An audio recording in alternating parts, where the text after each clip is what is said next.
Isso aí, pessoal, vamos dar sequência aqui na aula, tá? Vamos gravar aqui agora a parte 2 do vídeo. Na aula passada, a gente estava falando ali dos efeitos, né, provocados pela corrente elétrica. Então, a gente falou ali do choque elétrico. E, dando sequência aqui, vou abrir a apresentação nossa aqui. Então, na sequência aqui...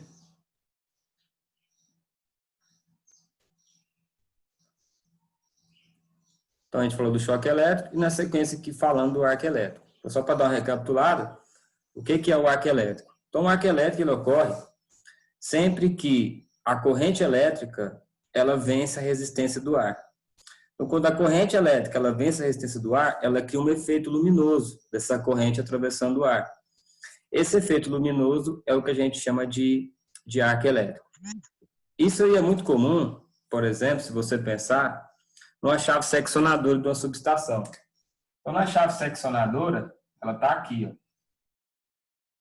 E aí, ela tem que interromper esse contato nesse ponto aqui, ó. Então, quando ela interrompe aqui, que ela abre, a corrente elétrica, ela tende a querer continuar circulando. Como ela tende a querer continuar circulando, o que ela faz? Ela cria um arco aqui, ó, atravessando o ar. Não sei se vocês já viram isso. Então, quando isso acontece, eu estou gerando, né? Eu estou gerando ali o que a gente diz, um arco elétrico. Tá? Então, o contato com esse arco elétrico gera choques também e pode te matar. Um outro exemplo desse efeito, né, do arco elétrico, que a gente observa, é quando você, por exemplo, vê uma descarga atmosférica. Então, quando você vê um raio caindo,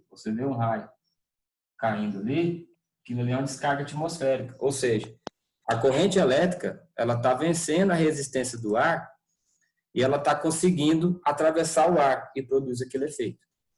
E vocês sabem, se um raio cair em cima de uma pessoa, o que acontece? Morte fatal por eletrocução. Tá? Então, isso seria a questão do arco elétrico. Como eu falei, vocês seguram aí as perguntas, né, para o final aí da apresentação. Vocês podem estar fazendo as perguntas aí, o questionamento. Vamos voltar lá para a apresentação novamente. Então, ele tem um efeito também provocado pela exposição ao campo magnético. O que é o campo magnético? Toda vez que eu tenho um condutor elétrico, né, e por esse condutor passa uma corrente elétrica por ele, em volta desse condutor eu crio um campo magnético. A gente já estudou isso na teoria. Então, esse campo magnético, ele pode gerar um desconforto, tá, para quem entra em contato com ele. E quanto maior for a intensidade de tensão elétrica circulando nesse condutor, maior será o efeito desse campo magnético. E pode gerar o desconforto. Algumas pessoas sentem até enjoo, tontura, né? Inclusive, quando você passa, não sei se vocês sabem disso, mas você não pode ficar, por exemplo, embaixo de rede de alta tensão, justamente devido ao campo magnético que se forma ali, né? Aquela alta tensão ali, linhas de transmissão, onde a tensão ali chega a 40.000 volts. Então, aquilo ali pode gerar um desconforto, pode acarretar um problema aí a longo prazo. Tá? Então, esse seria o problema desse efeito relacionado ao campo magnético. Um outro detalhe, se você tiver ali talvez uma peça metálica, né, e você passar perto de um condutor, né, uma linha viva. O que é uma linha viva? É uma linha que não tem isolamento, que não tem cobertura de isolamento. E você passar por ela e entrar e você pode ser atraído por esse campo magnético aí também. Tá certo? Dependendo se tiver com alguma parte ferrosa, uma parte metálica segurando aí, você pode causar um acidente também, ser atraído por esse campo magnético aí, certo? Outro detalhe, incêndio. Então, toda vez que a corrente elétrica ela circula através de um condutor, ela vai gerar calor, tá? O calor é provocado justamente pelo movimento dos elétrons, né? Gera calor. Esse calor pode causar incêndio, né? Então, um curto-circuito ali, ó, em contato com materiais que aceleram o processo de combustão, né, que acelera a queima ali, pode causar incêndio também. Então, isso é um outro princípio, uma outra consequência, né, de acidentes com eletricidade. Então, a definição de choque elétrico, né, em termos de riscos fatais, o choque ele pode ser considerado, ele tem dois aspectos do choque, depende da intensidade dele. Então, se o choque for numa intensidade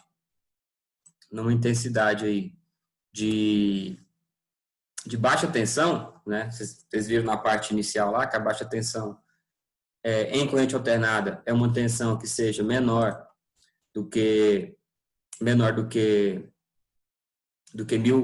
volts, né? Então, um choque de baixa tensão, ele tende a provocar o quê? Parada cardíaca e parada respiratória. Essa é a consequência maior de quando você recebe um choque de baixa tensão, tá? Dentre os efeitos, parada cardíaca e parada respiratória. Um choque de alta tensão, ele já tem, você não vai ter a questão, né, da parada cardíaca e da parada respiratória, devido à frequência que é maior, porém, você vai ter uma exposição ao que a gente chama de efeito Joule, que é justamente o efeito térmico, tá? Esse efeito térmico aí vai provocar em você justamente o quê? A queima, tá? O corpo entra em combustão, o corpo começa a queimar, tá? No final da apresentação aqui vou mostrar um vídeo para vocês. Então o corpo começa a queimar e ainda tende a não parar também, tá? E isso está ligado também à perca de membros também, porque a alta tensão ela tem uma dissipação, principalmente em juntas, e ali se ela dissipa, se ela resolve sair pela junta, você acaba sentindo o efeito. A gente tem uma máxima quando a gente fala em eletricidade, que é o quê? A corrente elétrica, ela sempre procura o caminho mais fácil para poder fluir. Então, se o cara, de repente, está exposto a alta tensão, e a corrente elétrica cisma de querer sair aqui, ó, pela junta dele aqui, ó, e ela dissipar por aqui, você vai tender a perder esse membro aqui, de acordo com a intensidade da corrente. Vocês devem ter visto lá na parte 1, comentei lá com vocês, que a corrente elétrica, o efeito do choque elétrico depende de 3 fatores, né? Que é justamente o tempo de exposição que você fica a essa tensão elétrica, né? Essa corrente elétrica passando pelo seu corpo. A resistência do seu corpo também influencia muito. Se o corpo tiver com baixa resistência, o efeito é maior. E também influencia o ponto de entrada e o ponto de saída dessa corrente elétrica através de você. Então, o ponto que ela entrou, o ponto que ela saiu, também pode determinar, né, diferentes efeitos que você vai sofrer em contato direto com essa corrente elétrica aí. Certo? Então, voltando aqui. Então, aqui, os efeitos que a gente tem do choque elétrico, né? Então, os efeitos mais comuns que a gente tem aí, como eu falei, né? Variam e dependem do percurso da corrente elétrica pelo corpo humano, o caminho que ela vai tomar, a intensidade, ou seja, quanto maior for a corrente, maior o efeito, o tempo, a duração, né? A gente tem até o exemplo aqui da cerca elétrica. Então, o que acontece na cerca elétrica? Cerca elétrica, a tensão é altíssima, porém o efeito não é tão alto. Por quê? Porque na cerca elétrica, como é uma tensão pulsante, o cara recebe a descarga, ela desliga, é o tempo dele sair fora e não ser fatal. A área de contato também, né, influencia. Então, como eu falei, se pegou no seu braço, se pegou na sua cabeça, se pegou na sua perna, né? O tamanho da área de contato também influencia. São detalhes que podem variar o efeito do choque elétrico. A frequência da corrente elétrica também. A gente sabe que a frequência... Só um minuto, pessoal. Deixa eu... Voltando aqui, pessoal, então, aquele probleminha técnico aqui, mas já estamos resolvendo aqui já. Como eu estava dizendo para vocês, estão conseguindo ver aí a tela?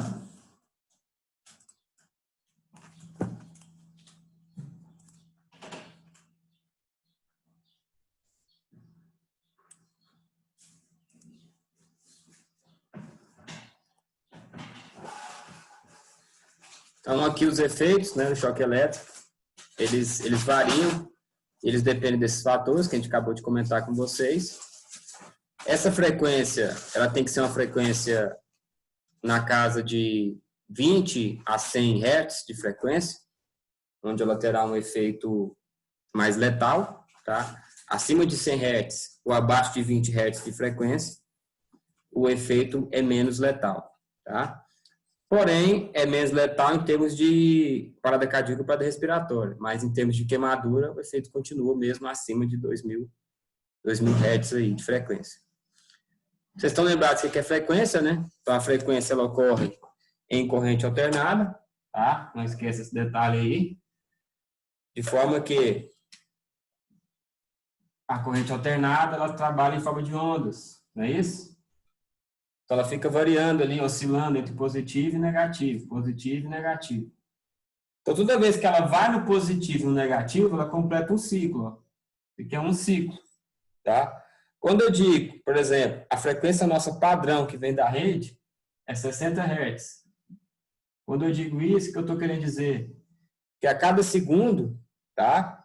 A rede, a tensão, ela oscila, tá? 60 vezes, 60 ciclos a cada segundo. Se eu vou lá, coloco um inversor de frequência, por exemplo, e altero a frequência para 100 Hz, isso quer dizer que a cada segundo ela vai repetir esse ciclo 100 vezes, tá? Só para vocês terem uma recapitulação sobre o que é frequência. E a frequência é característica da corrente alternada, porque ela oscila, ela gera uma oscilação justamente para ter uma frequência de repetição, ok? Então, voltando aqui, ó. Então, os efeitos do choque elétrico também variam dependendo. Então, a tensão, justamente, porque se varia a corrente, varia a tensão. Então, quanto maior for a tensão elétrica que você é exposto, maior será a corrente, né? Então, só recapitulando lá, ó, que vai cair também na lei de Ohms, certo? O que diz lá a lei de Ohms? A gente sabe que o que mata, o que provoca o efeito, é a passagem da corrente elétrica pelo seu corpo. Então, o que acontece? Corrente elétrica, então, a lei de Ohms, a gente já estudou isso. É tensão dividido pela resistência.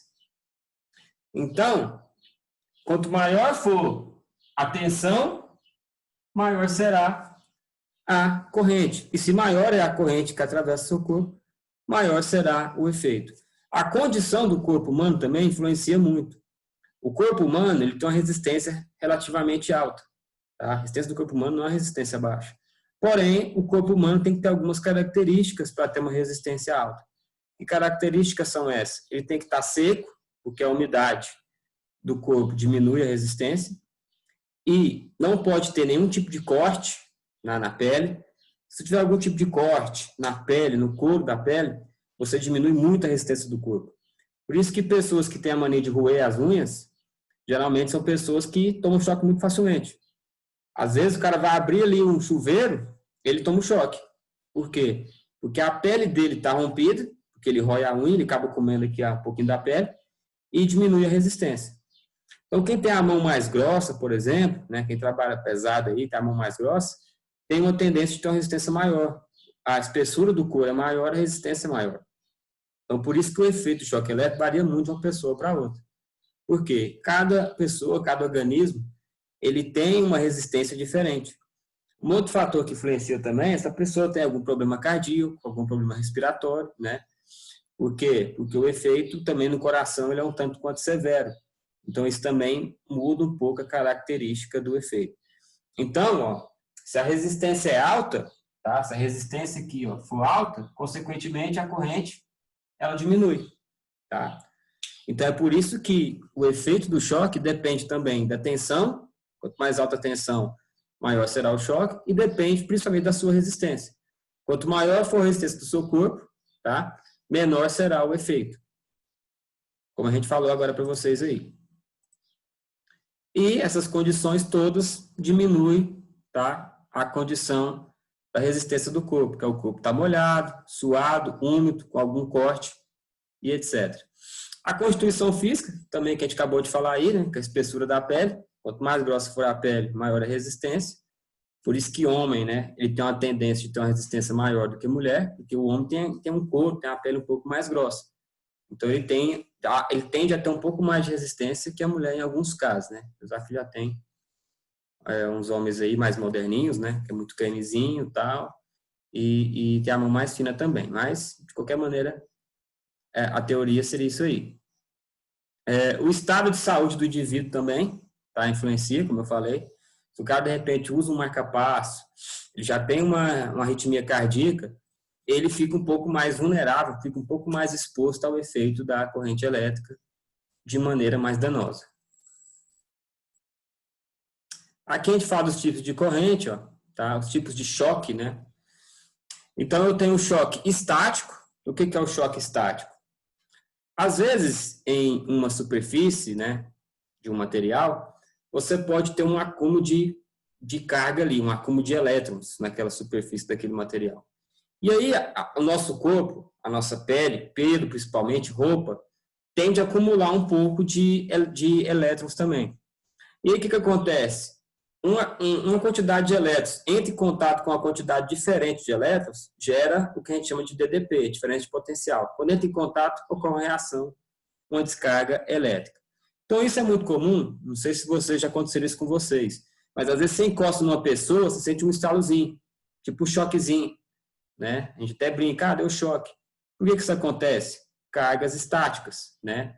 A superfície da sua pele estava com uma certa quantidade de carga, você encostou numa parte da pessoa que também tinha uma certa quantidade de carga, uma carga estática, uma carga parada naquele ponto, e quando ocorreu o contato, diferente potencial, ocorreu uma descarga. Isso aí, quando acontece no dia a dia, né? Você encosta numa pessoa, você encosta num carro, não tem problema, né? É um efeitozinho brando. Porém, isso pode ser perigoso, dependendo da situação. Se você estiver num local fechado, num espaço confinado, onde ali ocorre, às vezes, a emissão de gases, tá? A emissão ali de gases inflamáveis, essa pequena faísquinha que você propicia aí, ela pode causar um incêndio, ela pode causar uma explosão. Onde que isso é muito comum? Em posto de combustível. Então, em posto de combustível, quem já abasteceu sabe, o cheiro ali de combustível é muito forte. Justamente por quê? Porque ali você tem a presença de gases inflamáveis. Então, se ocorre uma fagulha dessa, em uma determinada situação ali de gases ali inflamáveis, e ocorre aquela centelha, gera uma explosão. A gente tem alguns vídeos, depois eu vou mostrar para vocês, de casos desse sentido. Que ocorreu uma liberaçãozinha de uma carga estática e ocorreu um incêndio, começou a pegar fogo. Então, é por isso que só para exemplificar aqui para a gente, se você pegar aí, já viu esses caminhões tanques? Esses caminhões tanques de abastecimento aí de combustível, que você encontra na rua aí, passando para lá e para cá. Então, esses caminhões, eles tendem a acumular aqui na carcaça dele, cargas estáticas. E aí, se chega um camarada aqui, uma pessoa, e encosta aqui, nessa parte, e ela também tem uma carguinha aqui, o que acontece? Diferente potencial, ocorre uma descarga elétrica ali, e como aqui é um ambiente um tanto quanto inflamável, esse caminhão pode explodir ou pegar fogo. Então, por isso que, quais são uma das medidas que eu utilizo para poder eliminar as cargas estáticas? É o aterramento. Então, quando eu faço o aterramento, o que eu estou fazendo? Eu estou criando um caminho para evitar o acúmulo de cargas paradas na lataria, parada na carcaça, parada na massa do equipamento. Eu crio um ponto de fuga para esses elétrons saírem aqui da parte parada, da parte estática, e vir para a terra, e eliminar o risco dessa pequena fagulha que pode causar uma explosão em contato com a lataria do caminhão. Todo caminhão de combustível, caminhão de produtos inflamados, ele tem um cabo de aterramento. Tanto para abastecer o caminhão, quanto para poder descarregar, tem que ser feito o aterramento, tem que conectar lá no aterramento a lataria, a carcaça do caminhão, justamente porque devido às cargas estáticas, tá? As outras máquinas têm esse problema também? Tem. Motor pode ter, máquina de lavar, tanquinho. Por isso que todas têm que ter aterrado. Isso é uma das funções do aterramento, tá? Evitar esse risco aí das cargas estáticas também, ok? Voltando aqui. Então, eu tenho o choque eletrodinâmico, né? Esse é um outro tipo de choque. Esse é o tipo de choque que a gente mais conhece, o choque elerodinâmico. Ele ocorre justamente quando você entra em contato, né, com um equipamento energizado e você acaba sofrendo esse choque. Esse é o choque mais comum que a gente conhece.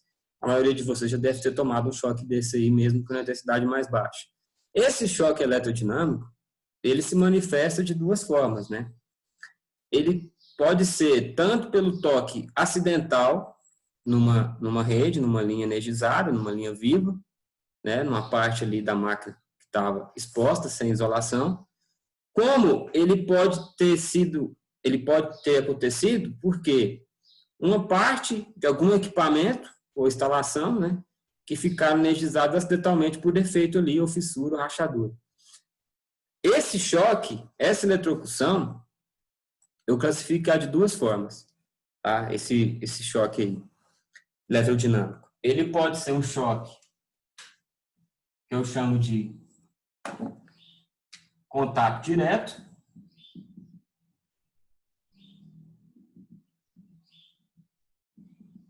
ou então contato indireto.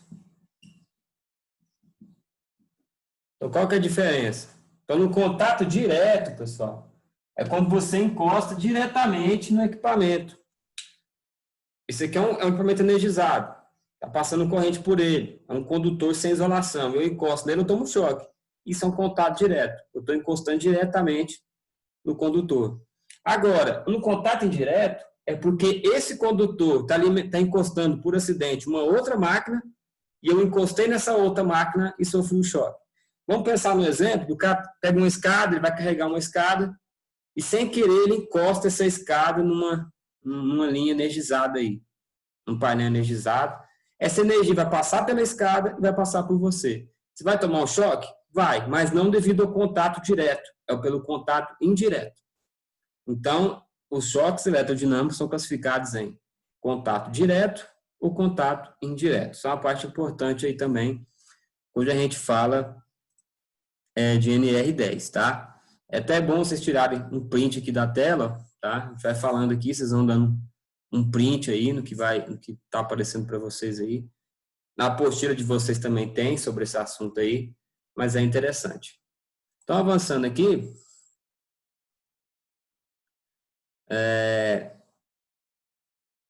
os choques eletrodinâmicos podem ser causados pela tensão de toque ou pela tensão de passe, que é outra questão interessantíssima para a gente. Então, o que seria a tensão de toque? Então, a tensão de toque, né? Vamos pensar aqui que você tem uma torre aqui, ó, né? Uma torre aqui, e ela está, por algum motivo, ela está encostando aqui no condutor e ela está transmitindo uma corrente aqui. Então, se você encostar nessa torre aqui, né, se tiver um contato com essa torre aqui, você vai tomar um choque. Isso vai ser o quê? Uma tensão de toque. Você encostou na torre, virou um caminho aqui e você vai tomar o choque. Isso é a tensão de toque. Agora, o que é a tensão de passo? A tensão de passo é um pouco diferente. Por quê? A tensão de passo ela é provocada porque é o seguinte: quando você tem uma corrente elétrica, né? Quando você tem uma corrente elétrica, que ela, vamos pensar num raio, né? Ou até mesmo num poste. De repente o poste não está tendo isolação, tem um poste aqui, ó, um poste lá de alta tensão. Aí por algum motivo esse poste não está isolado e está encostando aqui, ó, no poste e está descendo uma tensão aqui pelo poste. Você sabe que se você encostar nesse poste, você vai tomar um choque, porque tensão de toque. Você encostou nele, teve o toque, você vai tomar um choque. A tensão de passo é aquele choque que você vai tomar sem encostar no poste. Por que isso acontece? Como a corrente a tensão está descendo aqui pelo poste, vamos pensar que está descendo ali numa tensão de 13.800 volts, que é uma tensão normal aqui no estado de Goiás, para a linha de transmissão, ela vai se dissipando na Terra em forma de ondas.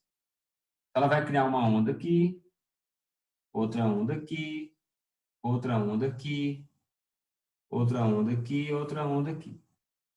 De forma que, em cada onda dessa, ela vai diminuindo a tensão, até zerar, até ela dissipar. Então, aqui vai cair, ó, 13.800, aqui já vai estar 12.000, só uma suposição, aqui já vai estar 9, aqui vai estar 5, aqui vai estar 3, e ela vai caindo até zerar. Se uma pessoa estiver passando próximo a esse poste aí, e ela estiver aqui, ó, com um pé aqui e outro pé de cá, o que configura aqui? ela está com um pé numa tensão de 5.000 volts e ela está com outro pé numa tensão de 3.000 volts. Não dá diferença de potencial? Dá. Isso é diferente de potencial. Então, o que vai acontecer? A corrente, os elétrons vão querer passar por aqui, criar esse movimento. E aí o corpo, a pessoa vira um condutor, recebe uma descarga elétrica.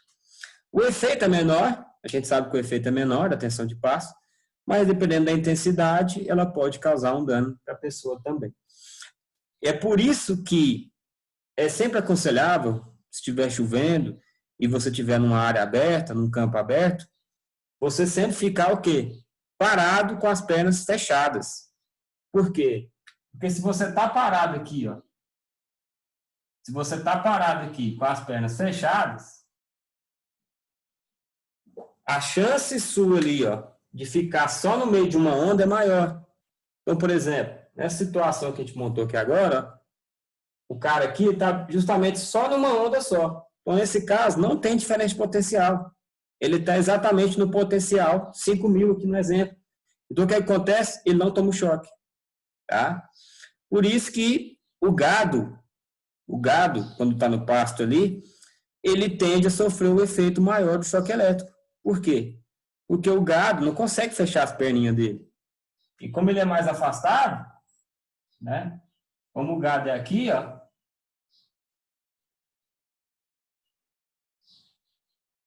Esse aqui ficou bom, hein? Nelore Valente. Então o gado tá aqui, ó. Tem até o chifrinho dele aqui e tudo. Tá? Então o que acontece, ó? A parte dianteira dele está numa onda, a parte traseira está em outra onda. Ele vira um condutor e mata o gado. Então, por isso que é muito comum quando cai raio em pasto, tá? Mata o gado tudo. Justamente porque vai dissipando em forma de onda. Então, esse gado vai morrer por quê? Pelo contato direto? Não, pelo contato indireto. Ou seja, pela tensão de passo. Ok? Então, aqui, ó, mostra o exemplo. Ó. Então, por que chama tensão de passo? Justamente porque o tamanho dessas ondas aqui é de mais ou menos 1 metro. Então, é a distância de um passo mesmo você caminhando.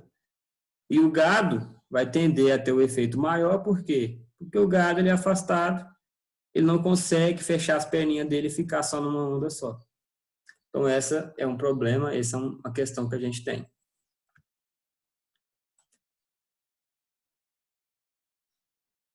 Então, aqui na sequência, ó, partes vivas de instalações elétricas não devem ser acessíveis. Então, esse aqui é um tópico da norma. Então, o que é uma parte viva? É um condutor que não tem isolação. Tá? É um condutor que ele está exposto. Então, sempre que eu tenho uma instalação, que eu tenho um condutor que ele está exposto, ele não deve ser acessível para outras pessoas. Ele tem que ficar trancado numa sala de máquina, ele tem que ficar preso dentro de um quadro, de um painel elétrico, tá? Para evitar o contato aí. Uma outra coisa que a gente utiliza muito, em termos de segurança, é a questão do tagout e do lockout. Não sei se vocês já ouviram falar nessa expressão. O que é o tagout? O tagout são etiquetas, são placas que a gente sempre coloca no equipamento para identificar que ele está em manutenção. Porque se você coloca uma placa lá, ó, equipamento em manutenção, você evita dessa forma que alguém chegue lá e, por descuido, ligue esse equipamento com você ainda trabalhando dentro do equipamento e você acaba se acidentando. Então, é importantíssimo essa questão aí da identificação que a máquina está em manutenção para evitar um acidente. E o lockout é o quê? É você trancar. Cada mecânico, eletricista, ele recebe um cadeado da empresa. E nesse cadeado, só ele que tem a chave. Então, se ele vai dar manutenção numa máquina ou em algum local que tem uma chave geral, ele vai na chave geral e coloca um cadeado, o cadeado dele trancando ali. Por quê? Porque ele vai ter certeza que vai poder trabalhar no equipamento sem risco de alguém chegar lá e abrir lá o quadro e energizar o equipamento com ele lá dentro lá. O pessoal chegou, viu que o cadeado está lá, só ele tem a chave do cadeado. Estão entendendo? Isso a gente chama de lockout. Tá? O tagout é a marcação com etiquetas que a máquina está em manutenção, que a máquina não pode ser energizada. Outro tópico que a norma traz, massas ou partes condutivas acessíveis não devem oferecer perigo. As massas a gente já sabe, são as carcaças, não é isso? Seja em condições normais, seja em particular. Em caso de alguma falha em que se tornem acidentalmente vivas, sistemas elétricos devem ser providos de sistemas de equipotencialização, aterramento, dispositivos de proteção contra surto e corrente diferencial residual.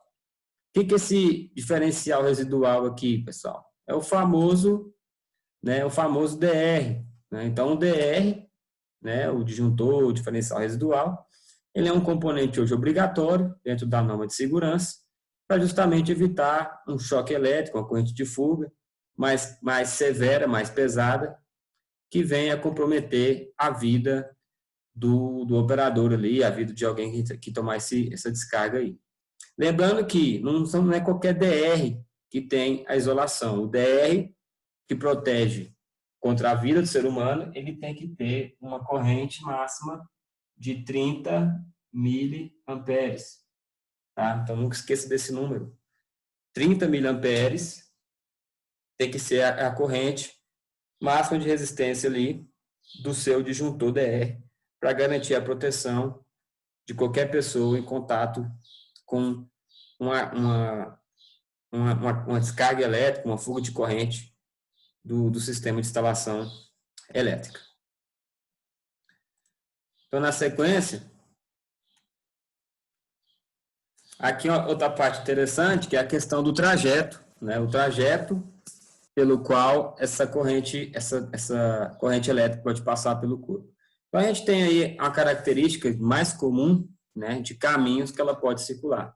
Então, geralmente, quando ela entra pela cabeça, tá, comumente, ela tende a passar aqui pelo coração e se dissipar em uma das pernas. Quando ela entra pelo braço, ela também tem a característica de passar aqui pelo coração e sair na perna, em uma das pernas também.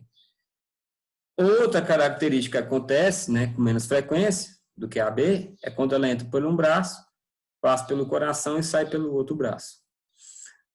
A D, né, que é um quarto trajeto menos comum, é quando ela entra pela cabeça, passa pelo coração e sai em um dos braços. E a E, que é o quarto tipo menos comum, é quando ela entra por uma perna e sai pela outra perna. Então, isso aqui, de maneira geral, é o que a gente tem como característica. Isso quer dizer que toda vez vai ser assim? Não. Isso aqui é o que acontece mais comumente. Aí, como eu falei, isso pode variar de pessoa para pessoa, tempo de exposição e etc. E tensão que ela está exposta também.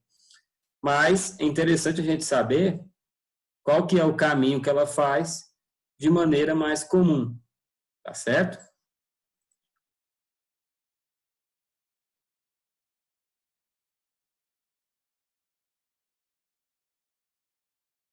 Então, aqui, detalhes que a gente já comentou com vocês anteriormente, ó, tá? A corrente elétrica, quando você toma um choque em corrente contínua, você tem a questão da fibrilação ventricular. O que seria essa fibrilação ventricular? É quando o coração ele passa a funcionar de maneira inadequada, tremulante, tá? Ocorre um espasmo muscular, ele começa a tremular, e ele não consegue bombear o sangue da maneira como deveria. Como consequência, você perde os sentidos, você vai apagar, e se não for socorrido, você pode morrer por parada respiratória e parada cardíaca. Então, a fibrilação ventricular é semelhante à parada cardíaca. Qual que é a diferença? Parada cardíaca, seu coração para na hora. Né? Para na hora, deixa de bombear na hora. A disfunção ventricular, o coração vai começar a ter espasmos, trabalhar de maneira inadequada, espasmo muscular, não vai conseguir bombear o sangue da maneira correta e você vai ter o mesmo efeito da parada cardíaca, tá certo? Então, em termos de efeito, será a mesma coisa. Essa fibrilação ventricular é mais comum aonde? Corrente contínua. Quando a gente fala em corrente alternada, né? Comentei com vocês anteriormente, ela está ligada à frequência, tá? Então, entre 20 e 100 Hz, você tem maior risco, né, de exposição, tanto a parada cardíaca quanto a parada respiratória. Acima de 2.000 Hz, você elimina esse risco, né, relacionado à parada cardíaca e parada respiratória, porém você aumenta muito a questão das queimaduras, né? Como a gente falou em momento anterior aí, a tensão, quando você é exposto a uma tensão elétrica de alta tensão, o efeito para você seria as queimaduras. Ok. Então, aqui avançando, essa tabela aqui é interessante. Por quê? Ela mostra para a gente qual é o efeito do choque elétrico, tá? Relacionado com o tempo que ficou exposto e a intensidade de corrente. Lembrando que aqui a intensidade de corrente, esses valores estão aqui, estão em miliampere. Nessa faixa amarela aqui mais claro, o que você tem nessa faixa amarela mais clara? Você tem uma zona onde o choque vai ser apenas perceptível, vai ser um choque com intensidade leve. Não vai ter um risco muito grande assim para a sua saúde. A não ser, é claro, que você caia, né? É muito comum. Às vezes você toma um choque, que ele é considerado um choque leve, porém, o que acontece? Você está em cima de uma escada, sem os devidos EPIs, o que acontece? Gera um desequilíbrio, cai lá da escada e acaba sendo fatal. Mas é um choque que não vai te matar pelo choque em si, mas por algum efeito provocado devido a esse choque aí. Então, o que acontece? Para você tomar um choque dessa intensidade, de maneira aí, por um tempo de 10 segundos, tá? Ele tem que ser de, no máximo, 10 miliampere. Então, só para recapitular, o que seria 10 miliampere? 10 miliampere, pessoal, 10 miliampere, tá? A gente já estudou isso também. Ele corresponde a 0,01 amperes. Então, veja bem, é uma corrente muito baixa. E já é suficiente para você sentir o quê? Ter uma sensação leve que está tomando um choque. Tá? Agora, observando novamente o gráfico, e observe que se você tomar um choque de 200 miliamperes, 200 miliamperes, por um tempo maior do que menos de 2 segundos aqui, o que vai acontecer? Você já cai nessa faixa amarela escuro. O que essa faixa provoca? Efeitos fisiológicos geralmente não danosos. Então, você já cai numa faixa que já te oferece um pouco de risco. Como eu falei anteriormente, já tem um espasmo fisiológico, né? Já tem uma sensação que está tomando um choquezinho ali. O que é 200 miliamperes? Né?